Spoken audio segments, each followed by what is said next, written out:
the one who wields the Mjolnir hammer, Sanai Dekamori! Rejoice, for I have arrived! Go home.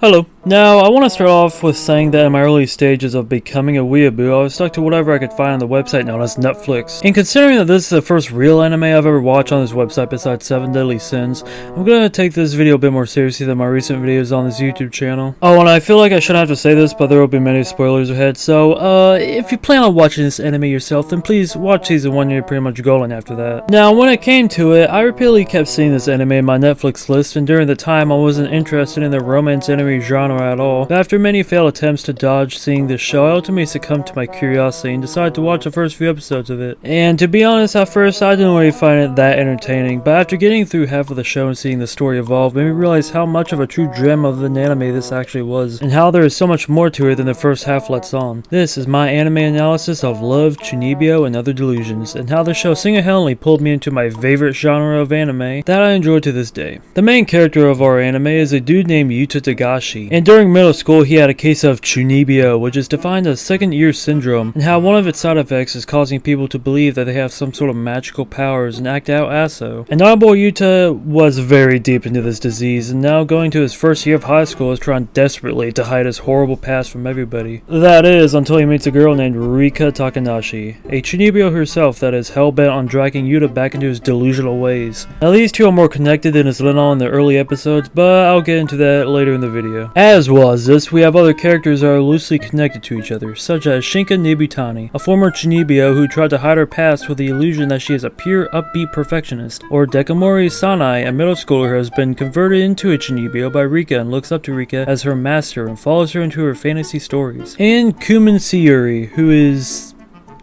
there. She's the oldest of the characters and spends her time sleeping, who somehow got dragged into the group. Yeah, honestly, when it comes to character development, Kumin has a lot more in season 2 than in season 1 sadly, so there's not much to say for her. She's just there, I guess. Oh, and she tends to be a magnet for all kinds of unnecessary abuse, which I think is pretty sad, and needs to be more directed towards Nibutani.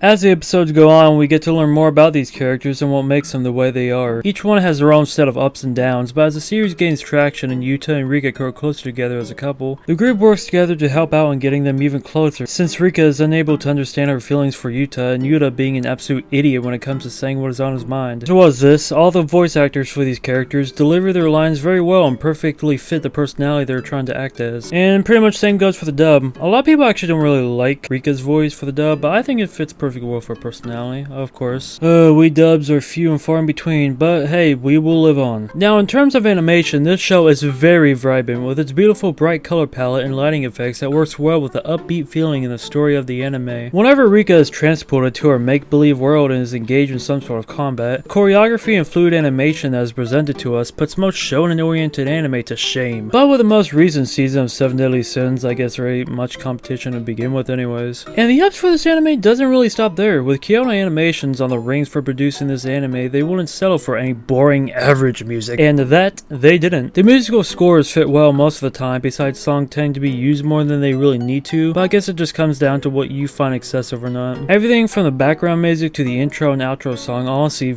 really fucking slaps. I mean, just listen to this.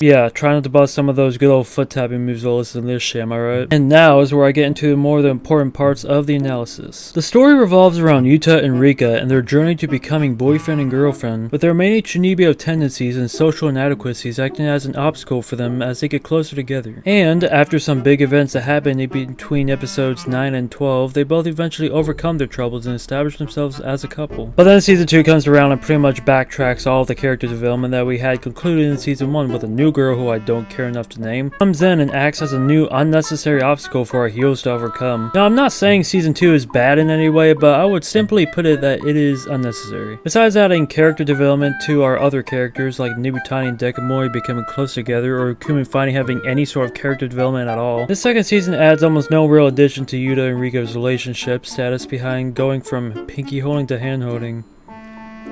How riveting. But one other thing it does tie up is what I like to call the idiot's chain of reaction. Basically, in the show, every character in the group is in some way connected in how they contracted Chunibyo, with Nibutani ironically being the root of all the group's delusions, with her passing out onto Shuchimiya, this girl who I didn't name prior, but decided to name her for, you know, context. Yuta taking after her, then him passing it on to Rika, I'll get into that in a little bit, and then Rika passing it on to Dekamori, with a little help from Nibutani in the form of the Mabinogion, a book written by her that holds her delusions and acts as a form of Bible to Deko. It all comes full circle for this deep-rooted cast of characters. Now, I saved this part for last because it is what made me love the show so much. Rika's delusions, how they came to be, how it affects her, and how Yuta perceives them as. You see, a while before what we see in the show, Rika had a traumatic experience a year or two before what we see when her father sadly, unexpectedly died of a terminal illness. But instead of coming to terms with what was happened and facing her father's death, she was given another way to deal with it in the form of Yuta Dagashi. After her father died, Rika was moved to her sister's apartment for work-related reasons, and it just so happened that Yuta also lived in the same apartment complex. Over time, she started seeing Yuta in his Chunibyo form, prancing around like a kid on a playground, acting out battle scenes you'd see in action films or edgy shonens. And Rika started to take a liking to this new fantasy world that Yuta presented to her, an imaginary world where she didn't have to face the sad reality of her father's death. And it's the last episode that revealed it all along. It was in fact him that caused Rika to become the way she was. He was the one that saved her from her trauma, which explains why she takes a liking to him from day one of high school. As we get further into the series, it becomes apparent that Rika is in more control of her Chunibyo than we realize, with rare moments of her putting aside her delusions and talking normally to Yuta, suggesting that she isn't mindlessly believing in the things that she says, but chooses to, showing that in some ways she can't control her Chunibyo ways. Very late in the series, once Yuta officially confesses to Rika, he begins to question whether her delusions are good for her or just delaying the inevitable. And in episode 10, with the help of Rika's sister, he finally decides that it's time to pull Rika out of her delusions and to give it to her straight. And after a heated argument, we cut to a scene of him sitting against a fence with Rika nowhere in sight. After some dialogue with Yuta and Nibutani, we suddenly hear Rika's voice coming over the speakers at some sort of school festival. And this is what we witness.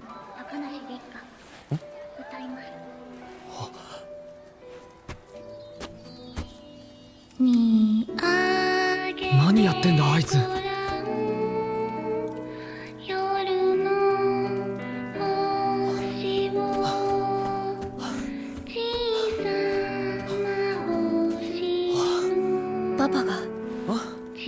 パパが好きだった歌だ。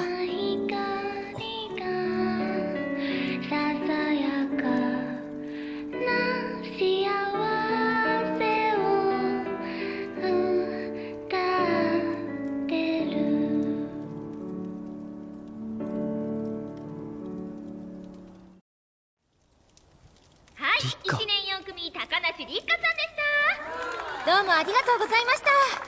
この歌には思い出とか何かあるんですか？ Easily the second biggest hitting scene right next to the great ending of the story. You see, throughout the show, one can't help but think, alongside Yuta, on what would be best for Rika in this situation as well. Whether letting Rika stay in her make-believe world is good for her, or having her come to reality with her feelings about her father. You could say that there was nothing that could have been done or prevented about her father's death, and it's honestly interesting to see what would have happened if Yuta wasn't there to give Rika the escape she so needed. Perhaps she would have fared fine and come to terms with it and lived on the rest of her life as a normal, stable person and didn't need the delusions that she has now to help her. But in this timeline, I guess you could call it, that didn't happen. Things can't be reversed. After a few weeks of her trying to function as a normal human being, her family tries to move her back in with her mother and grandparents, and with Rika trying to prove to her mother that she is normal now as to not to upset her, agrees to it. And when all things seem to be coming to a sad conclusion, Yuta finally recognizes that it's his Chunibyo ways that made him the way he is, and that he sees his past self in her. And with that, we get this beautifully done redemption scene, with Yuta, along with his friends, bringing Rika to what she was chasing after all this time, the invisible boundary line. これが不可視境界線だ。あの光がお前を見ている。伝えるがいい。お前の思いを。お前がずっと言えなかった思いを。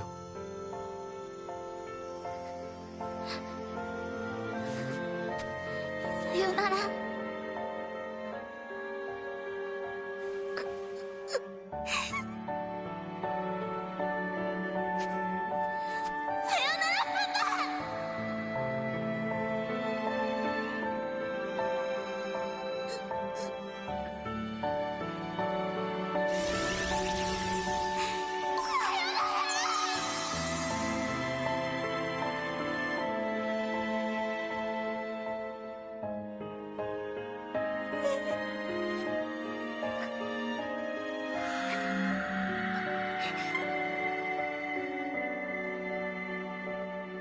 And with that, Season 1 ends. As you can see, it's not really hard to see why I love this genre of anime now, whether it be the wonderful direction of the anime, the animation of the show, or the hurdles that make you question what's best for the situation they're in. This anime is undoubtedly one of a kind in terms of its story. Thanks a lot for watching this video. If you enjoy this change up from the other videos I've made, then be sure to leave a like, comment, and subscribe. I'll be uploading more recently if I can, learn how to properly edit. And also I got a mic. I got a new mic, so if it sounds better, then let me know, I guess. And I will be seeing you later. Goodbye! A swimsuit? That's it? That dirty little filthy pervert!